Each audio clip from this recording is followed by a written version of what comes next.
All that being said, Andrew Voorhees, the interesting thing here, Glenn, about this pick is that from Zay to him, he is the highest graded pick that we took according to NFL, just NFL.com. It's only one source.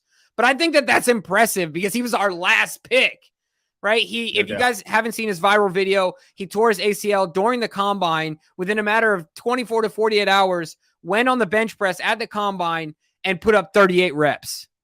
So like the day after he tore his knee. Yeah, dude's strong. And he's played a lot of football, started 5 years at USC, obviously playing against high level competition, playing in big boy football. He's versatile. He made all Pac-12, Glenn, basically splitting his time. It was like 75-25 between left guard and left tackle. Yeah, man. That's impressive stuff. Now, the one thing I'll say, Glenn, that has me concerned about him is if you look back in his college history, he's got a multitude of injuries. From the ankle to even in high school, I think he had knee surgery. And now, he's got the second knee. So that has me a little concerned. But of course, that's why he goes in round 7. I'd be interested to know what the docs discovered in the knee. Well, it's funny you say that because there is reports that his doctor was interviewed or he sent out some sort of a clean, sign off that his knee, he will return to full strength. There will not be lingering effects. And so that was nice to hear for a lot of teams that, like you, were worried about the history of injuries. I think this is an absolute home run. This is a second round value. Some said if he doesn't tear his knees, either a third round pick.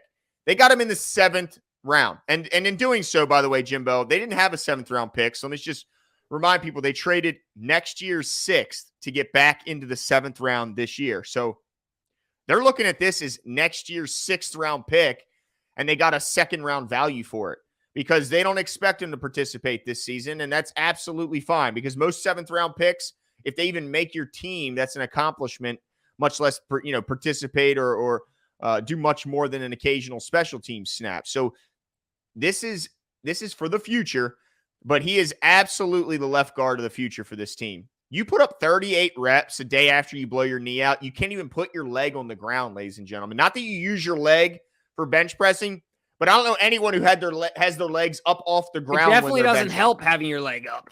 Exactly. So I watched some tape of this guy. You talk about nasty. This guy pancakes. He loves to drive someone into the ground. Yep. I saw so many times where he took the defender in front of him and just put his face in the dirt. I love seeing it. I mean, this guy, he can move. He's got crazy power as the 38 reps kind of displayed there. The one thing I'll say he's got to get better at is with his height, he does have issues of not, he doesn't stay as low as he should. And so sometimes guys can out leverage him when they're lower to the earth and push him back. But I think that's a technique he can work on and get better at.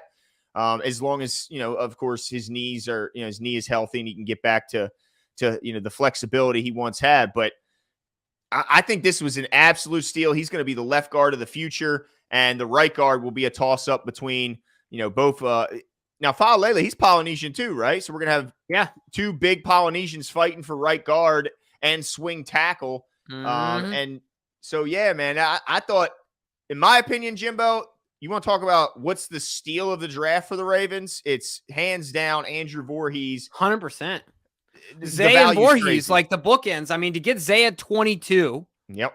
And then to get Vorhees at 2,000, basically. What was that, pick 229 or something? 229, Jimbo. Yeah, I mean, that's incredible. The bookend, not that the other guys aren't great, but from a steal perspective, I think I agree with you wholeheartedly on that. Yeah, he's going to be somebody that I just love that the Ravens get nasty, big-ass O-lineman.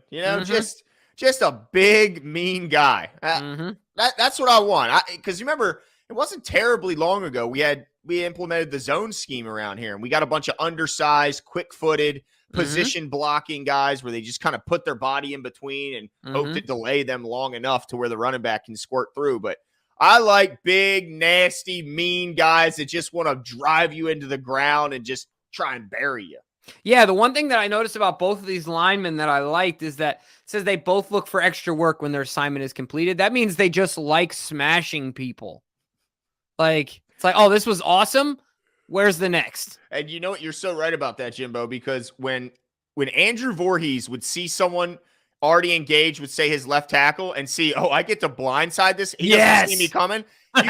You almost see him light up like a Christmas. Just wreck the guy. So, yeah, man, I like nasty offensive linemen. That's for sure. What is up, Ravens Flock? Huge shout out for your support for the 410 Sports Talk. Chance and Glenn are the best in the business. They're killing it right now. They love talking Raven talk. Make sure you go subscribe to their channel. Let's go Ravens. Big trust.